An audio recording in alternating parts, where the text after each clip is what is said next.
भैया मुन्ना का हो गए?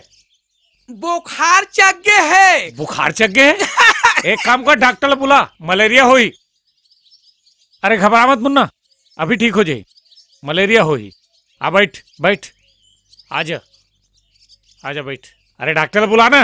ये बुखार उतरे नहीं सके, ये मलेरिया नहीं लवेरिया हो गए है। ओहो गदगद, मतलब लड़का जवान हो गए हैं? का नाम है लड़की के? संध्या। सुंदर है। हाँ भैया। दोनों एक दूसरे से प्यार करते हो। वाट नहीं करे, वो एक घाव देखिस तहन शरीर में ज्वालामुखी फुटेल धालिस। ओकर पता ठिकाना का है?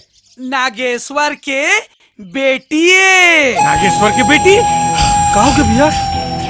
एक मिनट, काम मुश्किल है। दुश्मन के बेटी है, सोचना पड़ी। लेकिन भैया मैं होकर भी ना है?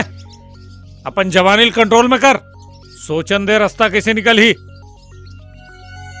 अगर नागेश्वर के बेटी के संग तो रिश्ता हो जाए तो नागेश्वर के पूरा प्रॉपर्टी हमारा हो जाए। मुन्ना रास्ता निकल गए, मैं जाता हूँ भी बात करे बर। सच भैया? अरे एकदम सच रे पागल। भैया वाह, चुकुर चुकुर चुकुर चुकुर चुकुर चुकुर।